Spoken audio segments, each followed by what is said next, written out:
Hello everyone, welcome to study IQ. Study IQ के इस video में मैं आपको पढ़ाऊंगा 1 सितंबर के डेली करंट अफेयर हिंदी में। आइए वीडियो को शुरू करते हैं।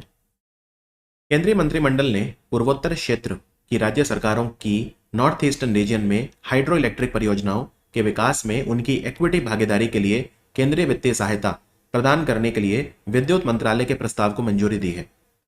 इस योजना के तहत समर्थित संचयी जल विद्युत क्षमता क्या है? क्वेश्चन थोड़ा टेक्निकल है, काफी डिफिकल्ट क्वेश्चन है, आसान क्वेश्चन नहीं है, लेकिन बड़ी आसान भाषा में समझा देता हूं इसका मतलब क्या है। देखो, हमें हाइड्रो पावर तो चाहिए, इसमें तो कोई शक नहीं है। जल विद्युत चाहिए ना हमें, क्योंकि रिन्यूएबल एनर्जी है, ये अक्षय ऊर्जा है ये। अब हाइड्रो पावर के प्रोजेक्ट जो नॉर्थ ईस्ट में लग रहे हैं, नॉर्थ ईस्ट में 8 राज्य हैं, सिक्किम, असम, मिजोरम, मेघालय, नागालैंड वगैरह, ये सब। मान लेते हैं चलिए कि नागालैंड में कोई प्रोजेक्ट लग रहा है। कौन सा? जल विद्युत परियोजना नागालैंड में आ रही है। तो नागालैंड का जो अपना बिजली विभाग है, उनके पास तो उतना पैसा भी नहीं है और उतनी क्षमता भी नहीं है, क्योंकि हाइड्रो पावर प्रोजेक्ट लगाने में अरबों रुपए का खर्चा आता है। तो केंद्र सरकार उसमें अपनी भागीदारी भी रखती है।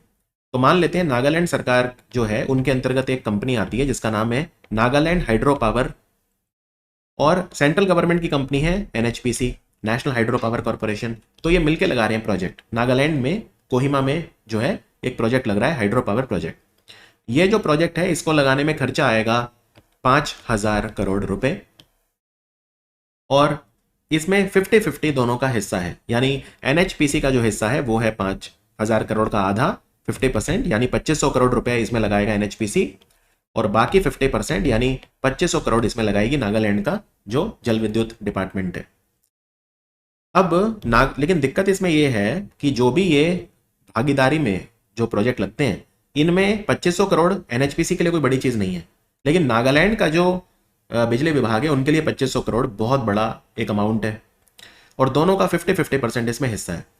तो पूर्वोत्तर क्षेत्र ये कह रहा है हमारी सेंट्रल गवर्नमेंट से कि हमारी जो इक्विटी भागीदारी है, यानी 50% अगर हमारी इस प्रोजेक्ट में भागीदारी है, इसके बदले हमें 2500 करोड़ रुपए जमा करने, तो ये आप कर दीजिए, इसमें कंट्रीब्यूट कर दीजिए।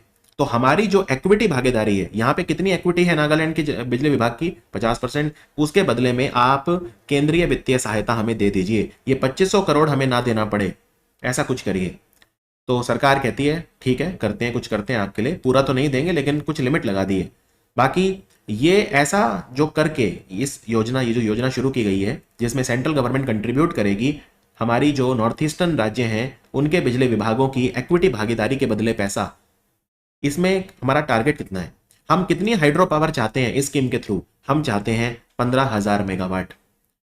15,000। तो सेंट्रल गवर्नमेंट तब तक सपोर्ट करती रहेगी, उन्हें केंद्रीय वित्तीय सहायता देती रहेगी जब तक 15,000 मेगावाट पावर ना हो जाए जनरेट। अब थोड़ी और चीजों पे आते हैं, टेक्निकल चीजों पे। तो यहां तक तो समझ में आ गया आपको। इस स्कीम में वैसे कितना खर्चा होगा? इस स्कीम में खर्चा होगा 4,136 करोड़। सरकार ने जो अमाउंट एलोकेट करा है इसमें, वो है 4,136 करोड़। और ये योजना अभी इमीडिएटली स्टार्ट हो गई है, यानी फाइनेंशियल ईयर 25 चल रहा है अभी, तो स्टार्ट हो गई है। और कब तक चलेगी? ये चलेगी फाइनेंशियल ईयर 2032 खत्म होगा तब, यानी कि 31 मार्च 2032 तक ये योजना चलेगी। इसमें कितना सपोर्ट करेगी सरकार? जब तक 15,000 megawatt hydro power project north east में जनरेट नहीं हो जाती, तब तक सरकार पैसा देगी। अब कितना पैसा देगी? तो लिमिट लगा दी है कि नॉर्थ ईस्ट राज्य की जो इक्विटी है उस प्रोजेक्ट में मैं 24% तक का सपोर्ट करूंगी, maximum 750 crore. Maximum 750 crore. Is that absolutely clear? तो जो मैंने आपको एग्जांपल दिया था उसके थ्रू समझाता हूं। मैंने कहा था नागालैंड का जो बिजली विभाग है 2500 करोड़ रुपया, और 50% हिस्सा उसका है। और जो नेशनल हाइड्रो पावर कॉर्पोरेशन है केंद्र सरकार का, सेम 2500 करोड़ इसने लगाया है और 50% हिस्सा इसका है। तो ये सरकार जो है हमारी सेंट्रल गवर्नमेंट, क्या 50% पूरा इनके बदले में पैसा दे देगी? नहीं। तो वो कह रही है 50% नहीं, मैक्सिमम 24%। टोटल प्रोजेक्ट का टोटल जो हिस्सेदारी है 24% तक मैं करूंगी, यानी 26% के बदले तो नागालैंड की सरकार को ही पैसा जमा करना होगा। तो 24% तक खर्चा में, और इस 24% में भी लिमिट लगा दी है, maximum 750 crore. Maximum 750 crore. Is that absolutely clear?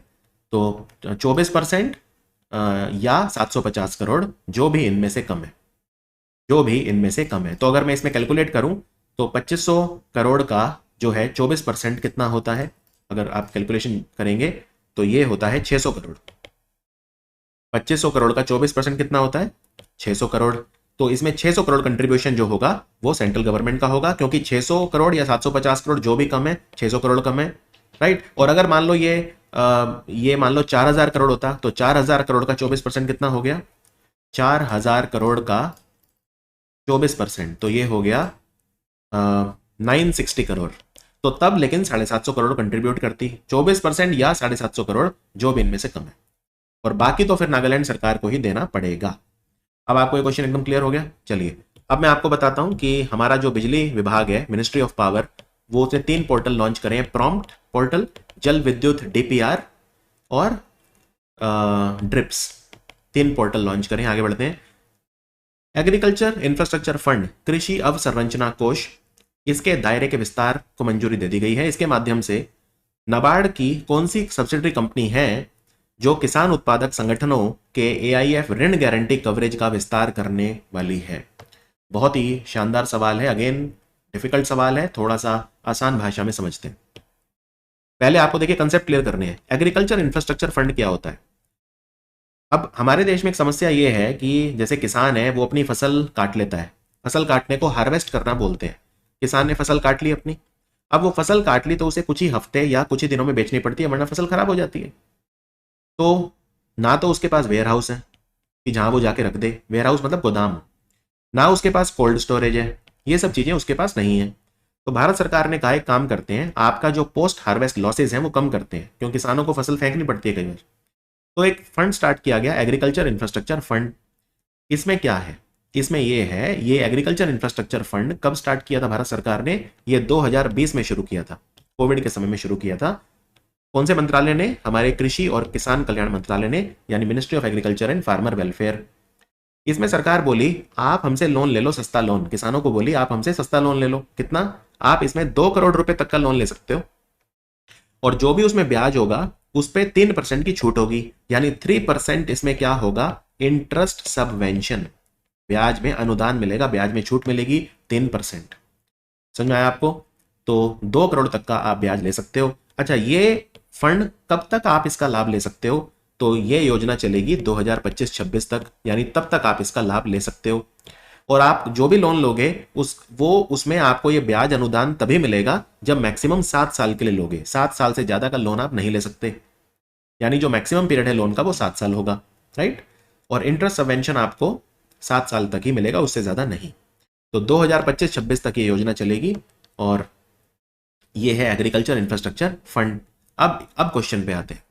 अब इसमें यह कहा गया है कि किसान उत्पादक संगठन भी लोन ले सकते हैं, पर उसकी गारंटी कौन लेगा?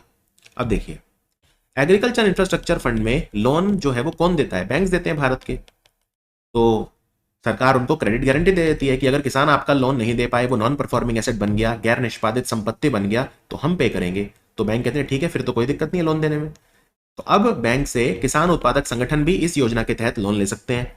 तो उनकी गारंटी कौन ले रहा है? उनकी गारंटी ले रही है नाबार्ड की सब्सिडरी, जिसका नाम है नैब संरक्षण ट्रस्टी कंपनी प्राइवेट लिमिटेड। ये कंपनी नाबार्ड ने बनाई थी, ऑथोराइज कैपिटल था इसका 100 करोड़ रुपए, और इसका हेडक्वार्टर भी मुंबई में है। तो नैब संरक्षण क्रेडिट गारंटी ले रही है उस लोन की जिसे किसान उत्पादक संगठन लेंगे एग्रीकल्चर इंफ्रास्ट्रक्चर फंड के तहत विभिन्न बैंकों से। तो ये क्वेश्चन है जो आपको करना है। अभी 3 नई रेलवे लाइन बिछाई जा रही है भारत में। एक जमशेदपुर से पुरुलिया से आसनसोल, एक सारडेगा से भालामुड़ा, और एक बारगढ़ रोड से नवापाड़ा रोड। तो कहाँ का बिछाई जा रही है? इसमें खर्चा जमशेदपुर से पुरुलिया से आसनसोल, इसमें झारखंड का पूर्वी सिंहभूम और पश्चिम बंगाल का पुरुलिया और वर्धमान जिला होगा। सारडेगा से भालामुड़ा, इसमें ओडिशा का सुंदरगढ़ जिला और छत्तीसगढ़ का रायगढ़ होगा। बारगढ़ से नवापाड़ा, इसमें ओडिशा के 2 जिले होंगे, बारगढ़ और नुआपाड़ा। तो ये जमशेदपुर पुरुलिया आसनसोल वाली 121 किलोमीटर, ये 37 और ये 138, टोटल 296 किलोमीटर की रेलवे बिछाई जा रही है। टोटल खर्चा होगा 6456 करोड़ रुपए। कोई बहुत इंपॉर्टेंट क्वेश्चन नहीं है, लेकिन हाँ ये है कि ये रेलवे लाइन बिछाने से रेलवे कनेक्टिविटी भी मिलेगी और लॉजिस्टिक्स भी आसान होगा। ये रेलवे लाइन बनकर तैयार हो जाएंगी 2028-29 तक। और इसमें 2 जिले खास तौर पे आकांक्षी जिले हैं। कौन से हैं इनमें पहचान सकते हो? एस्पिरेशनल डिस्ट्रिक्ट कौन से हैं? तो नुआपाड़ा जो ओडिशा का है वो एक एस्पिरेशनल डिस्ट्रिक्ट है, बैकवर्ड डिस्ट्रिक्ट है, और पूर्वी सिंहभूम जो कि झारखंड में है, ये आकांक्षी जिले हैं। तो इनको भी कनेक्टिविटी मिलेगी, तो इनका भी विकास हो पाएगा। तो ये cabinet committee on economic affair ने मंजूरी दी। भारत ने संपर्क अधिकारियों की नियुक्ति के संबंध में, नियुक्ति मतलब है यहाँ पे वो कहाँ पे पोस्ट हो रहे हैं, किस देश के साथ समझौता ज्ञापन पर हस्ताक्षर करे हैं। लियाजन ऑफिसर बोलते हैं, संपर्क अधिकारी यानी लियाजन ऑफिसर। मान लो मुझे रिलायंस के साथ कोई पार्टनरशिप करनी है, तो मैं कोई ऐसा पर्सन ढूंढूंगा ना जो रिलायंस और हमारे बीच कॉमन होगा। जैसे शादियों में बिचौलिया होता है ना, जो पुरुष और मतलब जो लड़की की साइड और लड़की वालों की साइड दोनों के बीच में बिचौलिए का काम करता है, वो लियाजन ऑफिसर एक तरह का।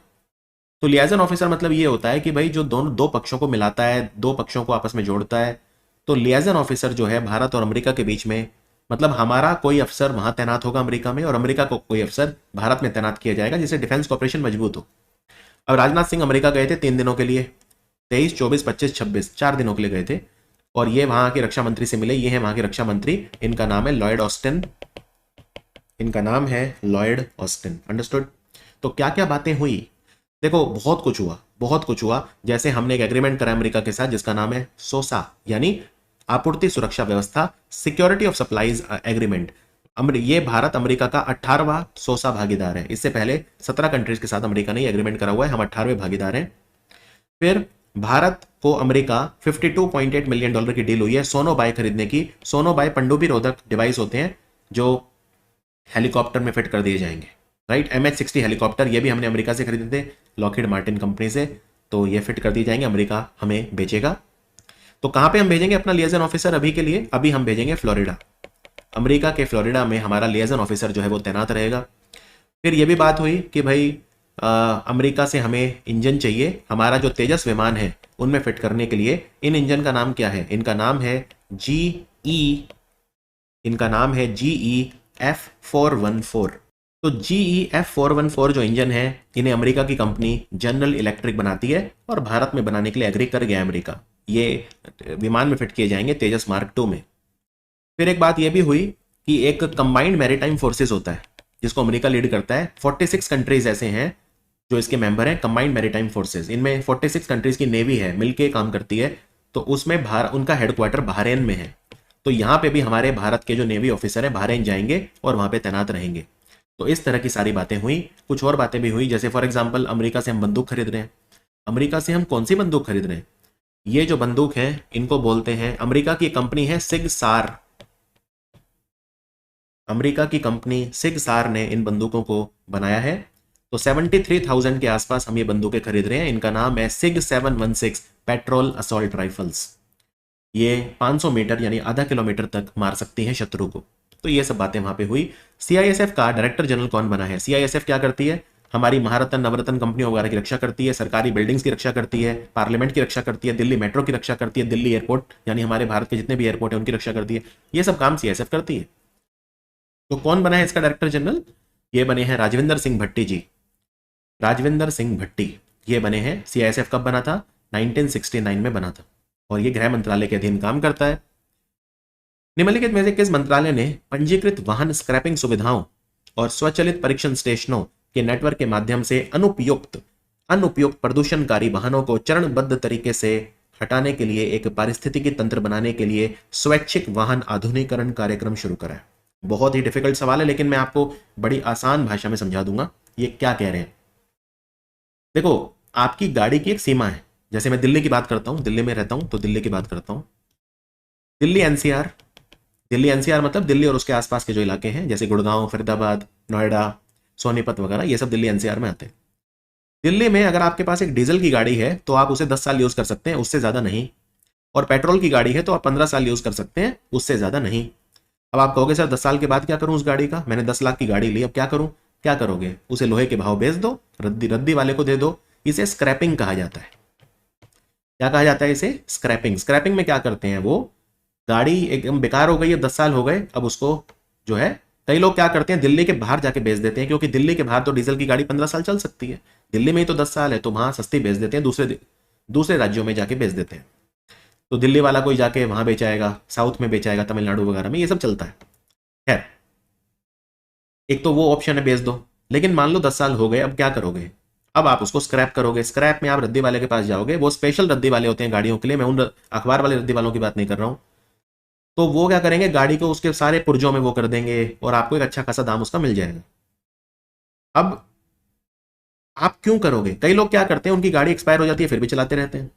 तो सरकार ये कह रही है आपसे कि आपको छूट मिलेगी। अब आप अपनी गाड़ी स्क्रैप कर दो, अपनी इच्छा से कर दो, हम वो नहीं कर रहे। उसके बाद जब आप नई गाड़ी खरीदने जाएंगे ना, तो आपको छूट मिलेगी। कितनी छूट मिलेगी वो सब मैं आपको बताता हूं। तो सरकार एक पॉलिसी लेके आई है।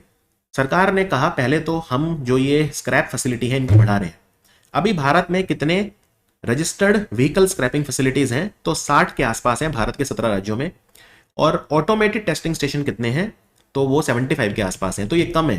भारत इतना बड़ा देश है, उसके हिसाब से ज्यादा होने चाहिए। गवर्नमेंट अप्रूव्ड जो स्क्रैपिंग सुविधाएं हैं वो सिर्फ 60 हैं, और जो ऑटोमेटिक टेस्टिंग स्टेशन है वो सिर्फ 75 के आसपास है। तो एक तो हम इनकी संख्या बढ़ाएंगे, नंबर 1। तो ये लेके कौन आया है? सड़क परिवहन और राजमार्ग मंत्रालय। पहले आपको क्वेश्चन का मैं आंसर बता देता हूं। अब मैं आपको बताता हूं कि आप क्यों करोगे ये काम। वो इसलिए करोगे, पहले बात करते हैं कमर्शियल व्हीकल। कमर्शियल जैसे बस है, ट्रक है, ये सब कमर्शियल व्हीकल में आते हैं। एक होते हैं पैसेंजर व्हीकल। पैसेंजर व्हीकल जैसे जो आप अपने घर पे यूज करते हैं गाड़ी, वो पैसेंजर व्हीकल हो। तो कमर्शियल व्हीकल की बात करते हैं। कमर्शियल व्हीकल में जो कंपनियां हैं वो ये कह रही हैं, उनको ये कहा गया है, अगर आपकी गाड़ी 3.5 टन, ध्यान से सुनिए, अगर आपकी गाड़ी 3.5 टन वजन से ज्यादा थी और अगर आपने उसको स्क्रैप करवा लिया, तो हम आपको गाड़ी का जो दाम है एक्स शोरूम प्राइस, उसमें 3% की छूट देंगे।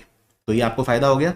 तो इस फायदे के उसमें आपको एक मोटिवेशन मिल गया कि ठीक है, मैं गाड़ी को स्क्रैप करवा देता हूं, अपनी नई गाड़ी खरीदता हूं, उसमें 3% की छूट मिलेगी अगर गाड़ी का वजन 3.5 टन से ज्यादा था तो। और ये ऑटोमेटिक टेस्टिंग स्टेशन वगैरह पे नाप लेंगे वो कितना वजन था गाड़ी का। अगर आपकी गाड़ी का वजन 3.5 टन से कम था, मान लो कोई छोटा हाथी, छोटा हाथी समझते हैं आप, वो छोटा सा ट्रक होता है, जो मान लो इस तरह की कोई गाड़ी थी, छोटा हाथी वगैरह, तो उसका वजन 3.5 टन से कम, अगर 3.5 टन से कम, तो आपको 1.5% की छूट मिलेगी गाड़ी के प्राइस में। अगर 3.5 टन से कम वजन था गाड़ी का, ग्रॉस व्हीकल वेट 3.5 टन से कम था, तो 1.5% की छूट आपको मिलेगी, अगर ये कमर्शियल व्हीकल थी। अब बात करते हैं पैसेंजर व्हीकल। पैसेंजर व्हीकल आपने अगर स्क्रैप कर दी तो भी आपको छूट मिलेगी। कितनी? आपको, अगर आपने, और बाय द वे ये स्क्रैपिंग आपको पिछले 6 महीने के अंदर अंदर करनी है, तभी आप इसका लाभ ले सकते हैं। या यूं कहिए, मतलब आज आप अगर जा रहे हैं तो पिछले 6 महीने के अंदर आपको स्क्रैप करी होनी चाहिए, ठीक है ना, तभी आपको ये छूट मिलेगी। ऐसा नहीं है कि आप स्क्रैप करा ली फिर 1 साल के बाद जा रहे हैं और कह रहे हैं मेरे को छूट दो, नहीं, 6 महीने के अंदर अंदर। इसी तरह से पैसेंजर गाड़ी अगर आपके पास है और अगर आप उसको स्क्रैप करा लेते हैं, तो जो गाड़ी का दाम है, अगेन पिछले 6 महीनों में गाड़ी स्क्रैप होनी चाहिए। तो फिर नई कार अगर आप खरीदते हैं स्क्रैप करा के, तो उसमें 1.5% की छूट, मैक्सिमम 20,000 रुपए तक आपको मिलेगी। 1.5% या 20,000, जो भी इनमें से कम है। तो ये स्कीम सरकार ने शुरू करी है, सड़क परिवहन और राजमार्ग मंत्रालय ने शुरू करी। राष्ट्रीय शिक्षक पुरस्कार अभी अभी कितने शिक्षकों को मिला है? राष्ट्रीय शिक्षक पुरस्कार 2 कैटेगरीज में मिलता है। या तो उच्च शैक्षिक संस्थान यानी हायर एजुकेशन इंस्टीट्यूशन में आप टीचर हैं, या फिर आप पॉलिटेक्निक में टीचर हैं, पॉलिटेक्निक वगैरह में पढ़ाते हैं, तो आपको मिलते हैं नेशनल टीचर अवार्ड। 2 कैटेगरीज में मिलते हैं, फिर से रिपीट करता हूं, या तो आप हायर एजुकेशन इंस्टीट्यूशन में हैं या फिर आप पॉलिटेक्निक में पढ़ा रहे हैं। अगर आप हायर एजुकेशन इंस्टीट्यूशन में पढ़ा रहे हैं, उच्च शिक्षण संस्थानों में पढ़ा रहे हैं, तो 3 उप श्रेणियां हैं। या तो आप इंजीनियरिंग या टेक्नोलॉजी के टीचर हैं, वास्तुकला के टीचर हैं, या फिर आप गणित, भौतिक विज्ञान, जैविक रासायनिक विज्ञान, चिकित्सा, प्योर साइंस, या फिर आप कला, साहित्य, मानविकी, भाषाएं, कानूनी अध्ययन, वाणिज्य प्रबंधन के टीचर हैं। इन सब कैटेगरी में यह है कैटेगरी नंबर 1। और दूसरी पॉलिटेक्निक, अगर आप पॉलिटेक्निक के टीचर हैं तो नेशनल टीचर अवार्ड आपको मिल सकता है। द्रौपदी मुर्मू खुद अपने हाथों से देती हैं। इस बार कितने टीचर को मिला है? तो ये 16 टीचर्स को मिला है। तो बस इतना सा सवाल है, तो आंसर है 16। ये मिला है नेशनल टीचर अवार्ड 2023 के लिए। 16 टीचर्स को इस साल दिया गया है। आप कम से कम 5 साल एक्सपीरियंस आपको होना चाहिए इस अवार्ड के लिए एलिजिबल होने के लिए। आप रेगुलर फैकल्टी मेंबर होने चाहिए, यानी आप कोई वाइस चांसलर, कुलपति, कुलाधिपति, डायरेक्टर, प्रिंसिपल वगैरह नहीं होने चाहिए, सिर्फ प्योर फैकल्टी होने चाहिए। और आपकी उम्र 55 साल से कम होनी चाहिए, 55 साल से कम होनी चाहिए। रेलवे बोर्ड के चेयरमैन कौन बने हैं? रेलवे बोर्ड डिसीजन लेता है रेलवे के बहुत सारे, सरकार को एडवाइस देता है रेलवे नीतियों को लेकर। तो अभी अभी रेलवे बोर्ड का चेयरमैन और सीईओ जो बने हैं, उनका नाम है सतीश कुमार।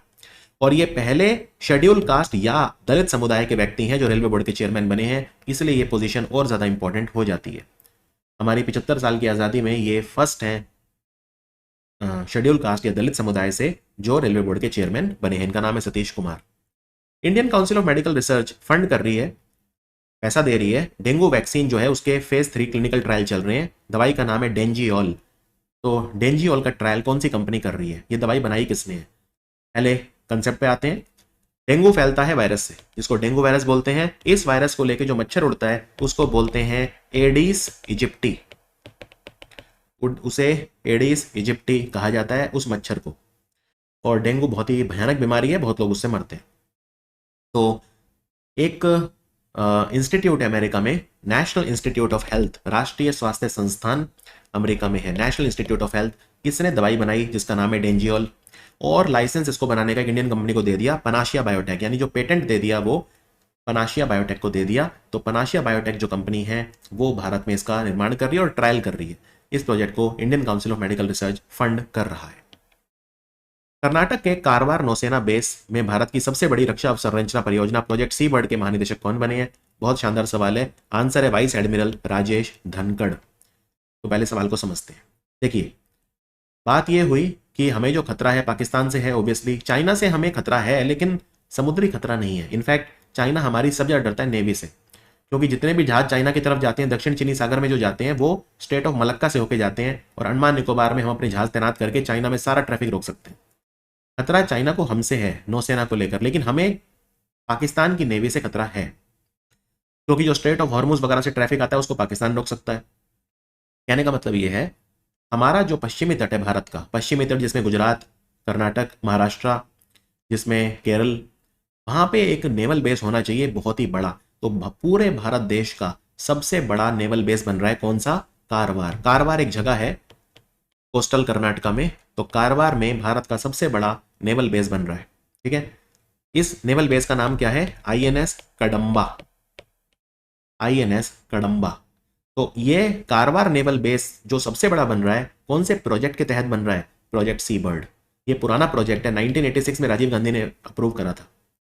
1986 में इसकी नींव रखी थी राजीव गांधी ने, राइट, 1986 में। तो 24 अक्टूबर का दिन था जब इसकी नींव रखी थी। प्रोजेक्ट अप्रूव हुआ था 1985 में, और ये आइडिया था, हमारे नेवी के एडमिरल थे ओएस डॉसन, उनका आइडिया था। ओएस डॉसन ने कहा था 1983-84 के आसपास कि भाई हमारा एक प्रोजेक्ट होना चाहिए, सबसे बड़ा नेवल बेस पश्चिमी तट पे होना चाहिए। तो आईएनएस कदंबा। अब प्रोजेक्ट सी बर्ड पहला चरण हुआ, दूसरा चरण चल रहा है अभी, इसको हम बना रहे हैं सबसे बड़ा। और इस प्रोजेक्ट सी बर्ड के जो महानिदेशक बने हैं वो हैं राजेश धनखड़। तमिलनाडु का वन विभाग एक पक्षी विहार बना रहा है वहां पे। समनाथम तालाब है वहां एक, समनाथन टैंक, टैंक मतलब तालाब, समनाथम टैंक। तालाब को पौंड भी कहा जाता है, पोखर वगैरह इस तरह के वर्ड भी यूज होते हैं। तो समनाथम तालाब को पक्षी विहार बनाया जा रहा है। बॉम्बे नेचुरल हिस्ट्री सोसाइटी की वेबसाइट कहती है कि भारत में 72 पक्षी विहार हैं। तो तमिलनाडु में लेटेस्ट बन रहा है, कहाँ पे है ये? मदुरई में है। मदुरई जो मीनाक्षी मंदिर के लिए मशहूर है। तो ये बन रहा है तमिलनाडु में। और तमिलनाडु में अभी अभी 2 रामसर साइट भी बने हैं। कौन कौन से बने हैं? एक तो बना है नंजरायन तालाब, नंजरायन टैंक, रामसर साइट बना है। एक बना है कजू वैली, जिसको कली वैली भी बोलते हैं, ये भी तमिलनाडु में है। और मध्य प्रदेश का तवा डैम, तवा रिजर्वोयर, ये भी रामसर साइट बना है। भारत में 85 रामसर साइट हो गए हैं। महाराष्ट्र की सरकार कौन से जिले में 70 स्थानों पर फैले हुई भू आकृतियों को बचाने के लिए उनको संरक्षित स्मारक का दर्जा मिल गया है? तो देखिए, आंसर है रत्नागिरी। रत्नागिरी में भारत की सबसे बड़ी रिफाइनरी बन रही है, जानते हैं आप? इसका नाम है बरसू रिफाइनरी, क्योंकि गांव का नाम है बरसू, जिला है रत्नागिरी। तटीय महाराष्ट्र, कोस्टल महाराष्ट्र की बात हो रही है। रत्नागिरी, बहुत बारिश होती है रत्नागिरी में भी, कोस्ट में है, समुद्र के किनारे है। अब यहाँ पे बहुत सारी पुरानी दुर्लभ भू आकृतियां हैं जिन्हें जियोग्लिफ कहा जाता है, और कुछ पेट्रोग्लिफ भी हैं, यानी कुछ पाषाण वगैरह की आकृतियां भी हैं जिन्हें पेट्रोग्लिफ कहा जाता है। इनको ये डिस्ट्रॉय ना हो जाए रिफाइनरी के कारण, तो इनको संरक्षित स्मारक का दर्जा महाराष्ट्र ने दिया है, Maharashtra ancient monument and archaeological site and remains अधिनियम 1960 के तहत, इनको बचाने के लिए। तो जियोग्लिफ और पेट्रोग्लिफ दोनों को बचाया जाएगा। भारतीय प्राणी सर्वेक्षण ने 2 मकड़ियों की प्रजातियां खोजी है, एक है मिमेटस पिनेटस और एक है मिमेटस पार्वुलस। मिमेटस पार्वुलस की खोज कहां पे हुई है और मिमेटस पिनेटस की खोज कहां पे हुई है? तो पहले मिमेटस पिनेटस की बताता हूं। मुकम्बिका वाइल्ड लाइफ सेंचुरी, मैं भी गया हूं, यहाँ पे कर्नाटका में है, मंदिर है, मुकम्बिका देवी का मंदिर है यहाँ पे, मैंने विजिट किया हुआ है ये। और जो मिमेटस पार्वुलस है, इसकी खोज केरल के एर्नाकुलम में हुई है। पहली महिला सरकारी प्रवक्ता कौन से देश में बनाई गई है? यानी सरकार की प्रवक्ता पहली बार एक महिला को बनाया गया, तो देश है ईरान, और इनका नाम है फतेमा मोजरानी, फतेमा मोहजे रानी। रक्षा मंत्री राजनाथ सिंह ने भारत की दूसरी परमाणु ऊर्जा से चलने वाली बैलिस्टिक मिसाइल पनडुब्बी जो है आईएनएस अरिघाट को नौसेना में शामिल कर दिया। इसका कोड नेम क्या है? जो पहली थी उसका नाम था आईएनएस अरिहंत, इसका कोड नेम था S2। दूसरी है आईएनएस अरिघाट, इसका कोड नेम है S3। और तीसरी जो अगले साल होगी उसका नाम है आईएनएस अरिदमन, उसका कोड नेम होगा S4। तो चार बनेंगी, न्यूक्लियर कैपेबल हैं, यानी न्यूक्लियर बैलिस्टिक मिसाइल जो है, न्यूक्लियर बम वो भी छोड़ सकती हैं ये। पहले हमारे पास सिर्फ एक ही न्यूक्लियर पावर्ड सबमरीन थी और वो थी आईएनएस अरिहंत। अब दूसरी आईएनएस अरिघाट भी हमने कमीशन कर दी है। अब क्वेश्चन में ये पूछ सकते हैं कि आईएनएस इसको बनाया किसने? ये एक बहुत अच्छा सवाल है, किसने बनाया, कौन सी कंपनी, कौन से शिपयार्ड ने बनाया है? तो इसको बनाया है हमारी नेवी का एक शिप बिल्डिंग सेंटर है विशाखापट्टनम में, इंडियन नेवी का शिप बिल्डिंग सेंटर यानी SBC विशाखापट्टनम आंध्र प्रदेश, वहां पे इसने बनाया है। और इसका कोड नेम है S3। और 4 इसमें न्यूक्लियर कैपेबल मिसाइल ये ले जा सकती है जिनको K4 SLBM कहते हैं, सबमरीन लॉन्च बैलिस्टिक मिसाइल, जिनकी मारक क्षमता 3500 किलोमीटर तक है, उनको ये ले जा सकती है। K4 कलाम 4 जिनको या K4 शॉर्ट में कहा जाता है। और टॉर्पेडो वगैरह भी ले जा सकती है ये। 6000 टन पानी का डिस्प्लेसमेंट है इसका, 111 मीटर लंबी है लगभग, ये बहुत ही ताकतवर है। और अभी कुछ हमारी सबमरीन वगैरह या जहाज हैं जो कमीशन होने वाले हैं, जब होंगे उनके बारे में आपको बताऊंगा। इसी साल होने वाले हैं, जैसे INS सूरत होने वाला है, गाइडेड मिसाइल स्टेल्थ डिस्ट्रॉयर। फिर एक गाइडेड मिसाइल फ्रिगेट है INS तारागिरी, ये भी लॉन्च होने वाला है बहुत जल्दी। और INS वाघशीर ये भी कमीशन होने वाली है। तो ये तीनों होने वाली है, जब ये होंगी सबमरीन तीनों कमीशन, तब मैं इनके बारे में आपको बता दूंगा। BPRD ने अपना कौन सा स्थापना दिवस मनाया? अपने हेडक्वार्टर नई दिल्ली में। पुलिस अनुसंधान एवं विकास ब्यूरो गृह मंत्रालय के अधीन काम करता है, 54वां मनाया। 1970 में बना था ये bureau of police research and development. भारतीय प्रतिस्पर्धा आयोग ने मंजूरी दे दी है रिलायंस इंडस्ट्रीज लिमिटेड और डिज्नी इंडिया, इनकी मीडिया कंपनियां आपस में मर्ज हो रही हैं, वॉल्ट डिज्नी और रिलायंस की। तो जो जॉइंट वेंचर बनेगा दोनों को मर्ज होके, उसका चेयरमैन कौन होगा? तो चेयरमैन होंगी नीता अंबानी और वाइस चेयरमैन होंगे उदय शंकर जो कि वॉल्ट डिज्नी के CEO हैं, इंडिया वाले वॉल्ट डिज्नी के CEO हैं। समझ में आया? तो बस इतना ध्यान रखना है आपको। और दोनों कंपनियां जब मिल जाएंगी तो उनका बाजारी पूंजीकरण 70,350 करोड़ हो जाएगा। और इसमें 11,500 करोड़ रुपए का निवेश रिलायंस अलग से करेगी इस कंपनी को और बड़ा करने के लिए। बाय द वे, इसमें जब ये जॉइंट वेंचर कंपनी बनेगी रिलायंस और ये मिलके, तो उसमें किसका कितना हिस्सा होगा? उसमें रिलायंस इंडस्ट्रीज लिमिटेड का डायरेक्ट हिस्सा होगा 16.43%, वायाकॉम 18 का हिस्सा होगा 46.82%। और वायाकॉम 18 भी रिलायंस की कंपनी है, तो रिलायंस का टोटल हिस्सा एक तरह से 63% से ज्यादा हो जाएगा। और बाकी जो हिस्सा है 36.84% वो होगा डिज्नी का। जॉइंट वेंचर कंपनी में रिलायंस का हिस्सा 63% के आसपास हो जाएगा। समझ में आया? और अभी अभी श्रीराम हाउसिंग फाइनेंस कंपनी को खरीदा है किसने? अमेरिका की कंपनी वॉरबर्ग पिंकस ने अपनी investment company mango crest investment के थ्रू, जो मॉरिशस बेस्ड है। और वॉरबर्ग पिंकस कंपनी कहाँ की? अमेरिका की। उसने श्रीराम हाउसिंग फाइनेंस कंपनी को 4,630 करोड़ में खरीदा है। और मैंगलोर केमिकल एंड फर्टिलाइजर मर्ज हो गई है पैरादीप फॉस्फेट्स के साथ। एक चक्रवात आया है शान, कहाँ पे आया है? ये जापान में आया है। और एक इससे पहले जापान में चक्रवात और आया था जिसका नाम था एम्पिल। यह था हमारा वीडियो 1 सितंबर का। मिलते हैं 2 सितंबर के वीडियो में। Thank you for watching study IQ।